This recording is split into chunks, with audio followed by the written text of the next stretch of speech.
नंदू, गाडीची काच फुटली आणि हे घाणेरडं कोणी काय लिहिलंय गाडीवर? बबन, बबन, मी दादाला फोन करते. अरे थांब वर्षा. थांब काय? दादाला कळायला नको काय काय झालंय ते? दादांना माहिती आहे. काय? हो म्हणजे काल आम्ही सामान आणण्यासाठी जाणार होतो, जेव्हा गाडी बघितली तेव्हा हे होतं. नंदू, मग सांगितलं का नाही आम्हाला? आणि कोणी केलं हे? काय लिहिलं हे? कोणी केलं? का नाही सांगितलंस? तुम्हाला टेन्शन येऊ नये म्हणून दादा म्हणाले की घरात काही सांगायला नको, काळजी करतील सगळे. नंतर दादा म्हणाले की आपण गॅरेजमध्ये जाऊया आणि सगळं चेंज करून येऊया. म्हटलं ठीक आहे. मग आम्ही दोघेही गॅरेजमध्ये गेलो, पण पैसे खूप जास्त सांगत होते. तरी मी दादांना म्हटलं की आपण दुसऱ्या गॅरेजमध्ये जाऊया आणि मग पण ते म्हणाले नाही, तू पुढे हो, सामान घे, मी सगळं नीट व्यवस्थित करू आणतो. पण त्यांनी काहीच बदललं नाही. नंदू, दादाने पैशाचा विचार केला असेल आणि म्हणून काही काम केलं नसेल. गेल्या काही दिवसात त्याचा खूप खर्च झालाय रे. शिवाय त्याने नोकरी सोडली आहे. मग आपल्याला सांगायचं ना, आपण दिले असते ना पैसे. नाही नंदू, दादा किती स्वाभिमानी आहे ना, तुला नाही माहिती. अरे तो कधीच आम्हाला पैशाची चणचण जाणवू देत नाही. तो पैसे कसे मॅनेज करतो ना, आम्हाला आजपर्यंत माहित नाहीये. मागे एकदा ना मला एक ड्रेस आवडला होता, इतका आवडला होता की त्याचे सगळे रंग घ्यायचे होते मला. दादानी मला ते घेऊ दिले, पण नंतर वर्षभर त्याने स्वतःसाठी एकही कपडा नाही घेतला. आम्हाला म्हणायचा, अरे मला फक्त 2 पांढरे शर्ट असले की बस झालं, अजून काय हवंय.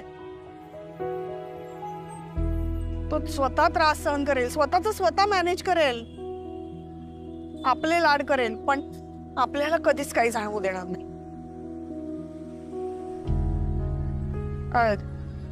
नंदू, आपण ही काच दुरुस्त करून आणूया का? म्हणजे चालेल का तुला? चालेल, काय हरकतच नाही. येस, आपण करू. मी दादांना सांगतो. नाही नको. दादाला सांगितलं ना तर तो हे करू देणार नाही. आपण त्याला न सांगता हे करू. त्याला कळायला हवं नंदू, तो एकटा नाहीये, आपण आहोत त्याच्यासोबत. करेक्ट आहे ती. सर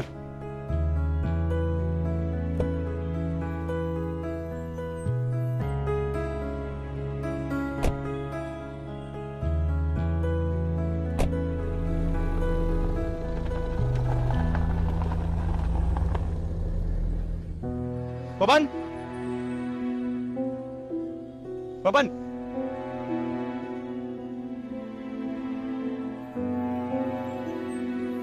बबन, बबन. आज साहेबांनो काय झालं? नाही अजून सापडलं नाही होतो. काच कोणी फोडली ते लिहिलं होतं कोणी, पण मी शोधून काढे ना त्याला. अरे गाडी कुठे? मी ते पार्क केली होती ना. हा नंदुआदा दिसले होते गाडी जवळ. त्यांना माहिती आहे ना गाडी व्यवस्थित करून आणली, पण तेच घेऊन गेले असतील बहुतेक. हो, याला कसं सांगू आता? नाही बदलून आणली आहे गाडीची काच, तरी नंदू घेऊन गेलाच. आणि आता वर्षासोबत गेली असेल तर तिला काय सांगितलं असेल नंदूने? काय झालं? काय टेन्शन आहे का साहेबांना? नाही, काय नाही.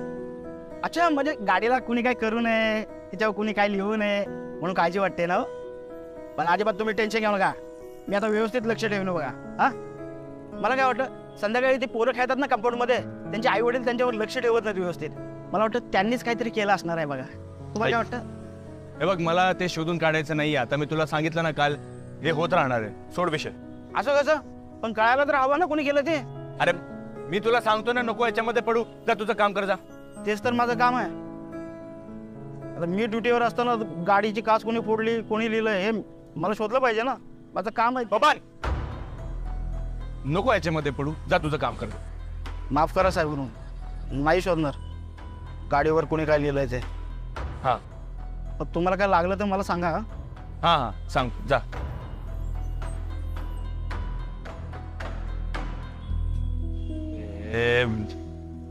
नंदू गाडी घेऊन गेला, आता त्याला कळणार मी गाडीची काच का नव्हते बदलली ते. आणि हे आनंदीला पण कळणार. आनंदीला मी स्वतः सांगितलं बरं, पण मग नंदू गेला कुठे?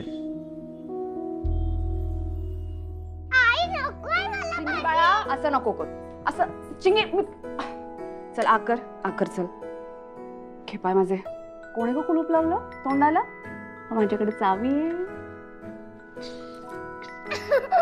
आता कसं भरवलं. चल नीट चावून खायचं. आई नकोय मला भाजी. चिंगी ग असं नको करूस.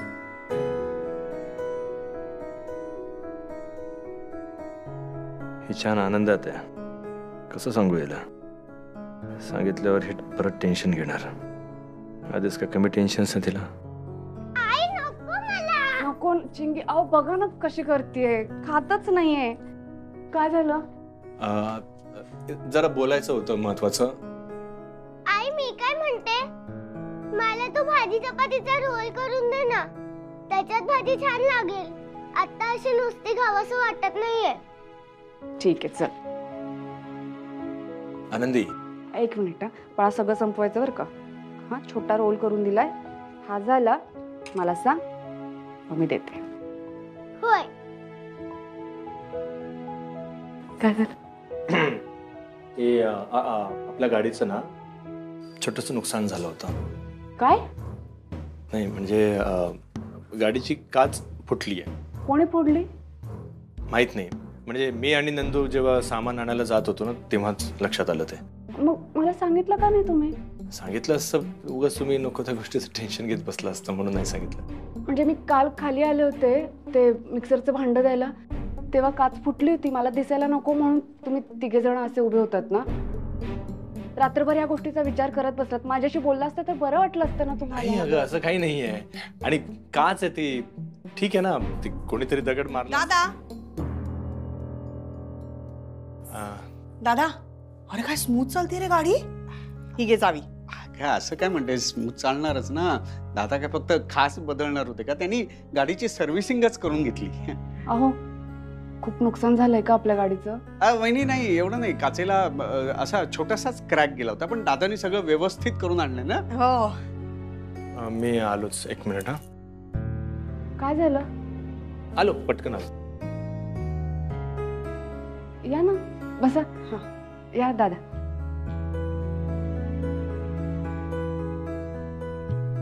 काय नंदू आणि वर्षा म्हणतात काच बदलून आणली आणि ही काच नक्कीच नंदू आणि वर्षाने बदलून आणलेली असणार. काय गरज होती एवढा खर्च करायची? नव्याने यांच्या संसाराला सुरुवात झाली आहे आणि त्यात हा खर्च. बबन काच बसवून आणली बघ. ते तर तुम्ही कालच बसवले. नवीन काय सांगताय? ऐक ना. नाही काम आहे मला जातो.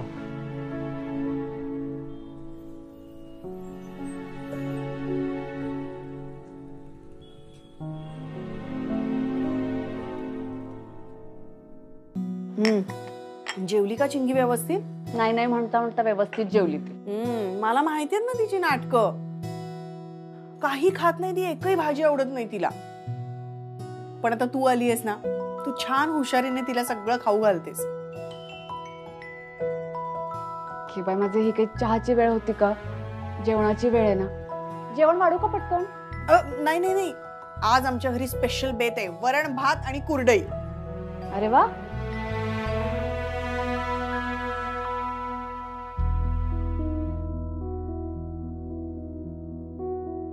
बरं आनंदी, आम्हाला जरा तुझ्याशी बोलायचं होतं.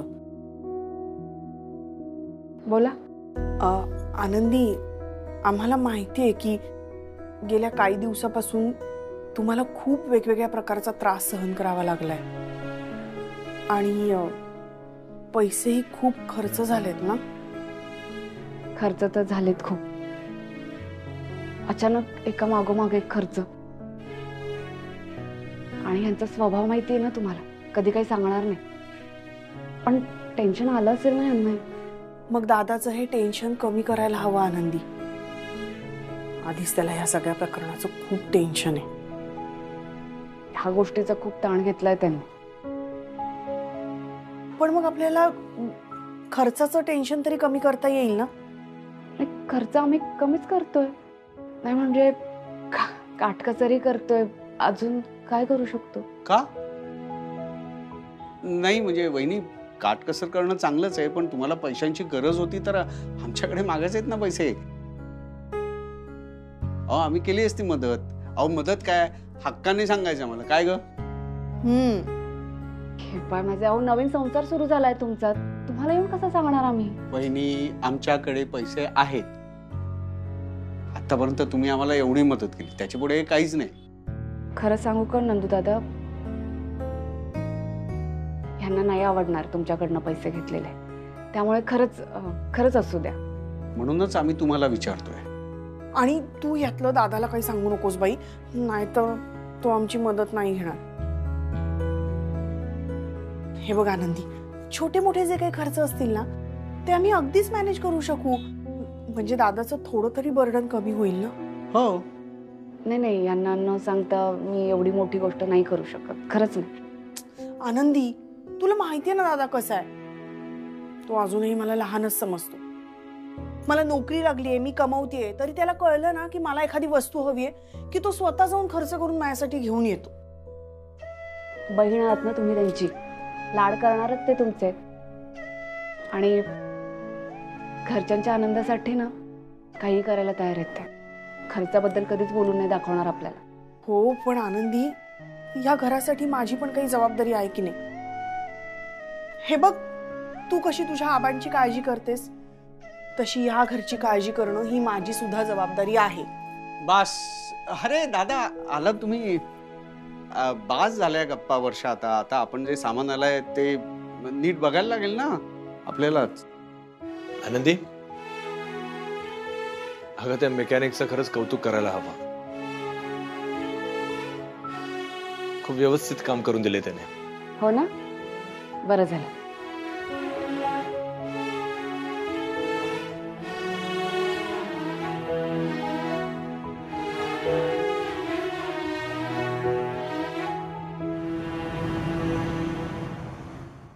एक आटपाट नगर होते. त्या नगरात एक शेटजी राहत होते. त्यांच्या शेजारी एक गरीब शेतकरी राहत होता. शेटजी श्रीमंत होते, पण फार कंजूस आणि लोभी होते. शेतकरी बिचारा गरीब होता, पण उदार दिलाचा होता. एके दिवशी संध्याकाळी एक वाटसरू शेटजींच्या दरवाजापाशी आला. तो भुकेलेला आणि बिचारा थकलेला होता. शेटजी त्याला पाहताच रागवले आणि म्हणाले, चालता हो इथून, मी तुला काही देणार नाही.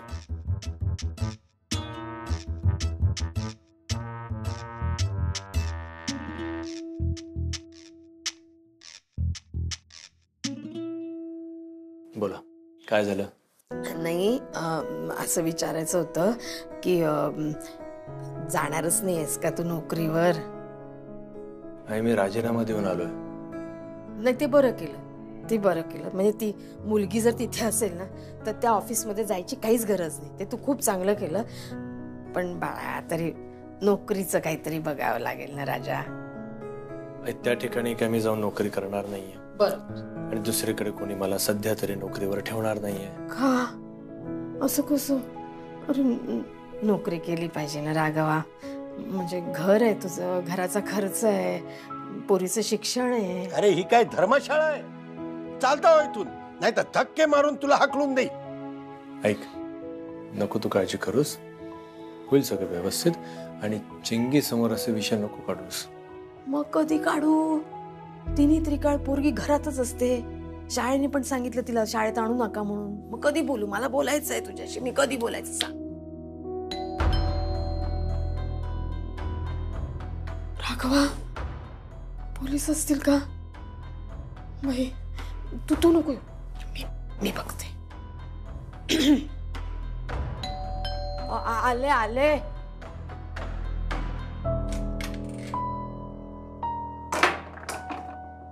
कोण हवंय? कर्णिक इथेच राहतात ना? हो, मी सुलक्षणा कर्णिक. हा, मग बरोबर आहे. ए, सामान घ्या. काय आहे? काय? अगं बाई, एक मिनिट. काय हे सामान कोणी मागवलं? काय कळत नाही मला. आनंदी, आनंदी, बाळा तू मागवलं का ग सामान? नाही, मी नाही मागवलं. मग राघवा तू? मग मी त्यांना विचारलं असतं का कुणी मागवलं ते, आणि तुम्ही मला कुठे सांगितलं होतं सामान घ्यायला? हे पण बरोबर आहे. तुम्ही मागवलं? मी कशाला मागवू? एक मिनिट, कोणी सांगितलं इथे सामान पोस्ट करायला? नंदकुमार गावड्यांनी ऑर्डर दिली होती, फक्त सामान पाठवायला सांगितलं होतं. बिल पण पेड आहे, या रूमचं आणि खालच्या एका रूमचं. हो का? चला येतो. किप्पा माझे दादांनी कशाला पाठवलं असेल हे सगळं? अहो दादांशी बोलायला हो एकदा. कशाला कशाला बोलायला हवं? आता वर्ष किती महिने राहिले आपल्याकडे, भरलं 1 महिन्याचं सामान. काय काय हरकत काय आहे? आई काय बोलतेस तू? हा, हे वर्षाचं सुद्धा घर आहे ना, मग ती इथे राहते त्याचा हिशोब करणार आहेस? मग तेच म्हणते मी, हे वर्षाचं पण घर आहे की नाही राघवा. मग तिने 1 महिन्याचं सामान भरलं तर काय हरकत आहे म्हणते मी. तू थांबते, राहू दे, मला दे, नंदूशी बोलायला हवं. अगं बाई, अरे कशाला? थांबा. काय ग बाई, अरे त्यांना कानकोंड वाटेल रे विचारायला गेला तर. ए मुलांनो, अरे ऐका. ऐकतच नाही पोरं. काय दिलंय माझ्या लेकीनं बाई, किती बिस्किट. आणि वाटसरू सुखावला आणि निवांत झोपी गेला.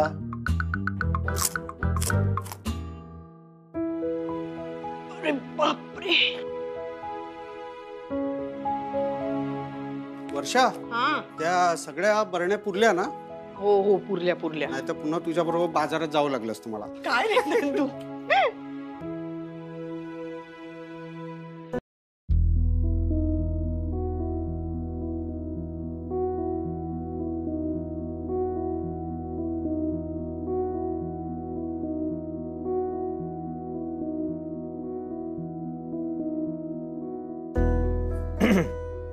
अरे अरे दादा, दादा, आनंदी, ये ना, ये बस ना, बस. बस बसा ना, बसा. हा बस दादा. नंदू, अरे सामान आहे तिकडे. बसा ना. हा बसा.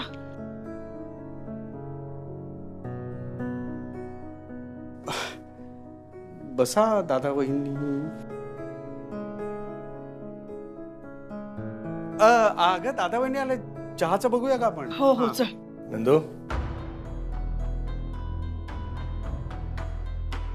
सामान पोहोचलं घरी?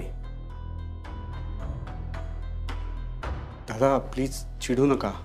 आम्हाला तुम्हाला फक्त मदत करायची होती, आणि आम्ही विचारलं असतं तर तुम्ही ती नाकारली असती, म्हणून थोडंसं सामान वर पोचवलं. हो की नाही का? थोडस. का आनंदी, तुझ्याकडून चुकून काही बोललं गेलं होतं का? नाही नाही दादा, अरे ती काहीच बोलली नाही आम्हाला. उलट आम्ही स्वतःहून तुला मदत म्हणून थोडं सामान पाठवलं. दादा सॉरी, तुम्हाला कुठलाही त्रास व्हावा किंवा ह्या परिस्थितीत तुम्हाला काही जमत नाही म्हणून आम्ही हे सगळं करतोय असं काही नाहीये. हा, काय इतके वर्ष तुम्ही तुमच्या घरातल्या कुणावरही बर्डन येऊ दिलं नाही, किंवा घरात कुठलीही पैशाची चणचण असेल तरी ती कधी कुणालाच जाणवू दिली नाही, कळू दिली नाही, असं वर्षांनी मला सांगितलं. आणि हे असंच चालू राहावं म्हणून हे सगळं केलं.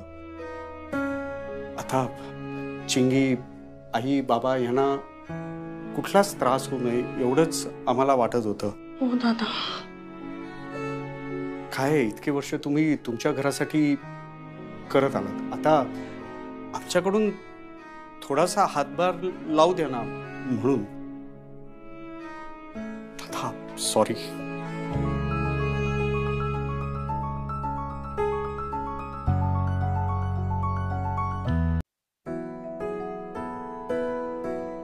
आजपर्यंत इतकी वर्ष या संपूर्ण घराचा भार मी एकटाच वाहवत आलेलो आहे असं मला कधी वाटलं नव्हतं आधी.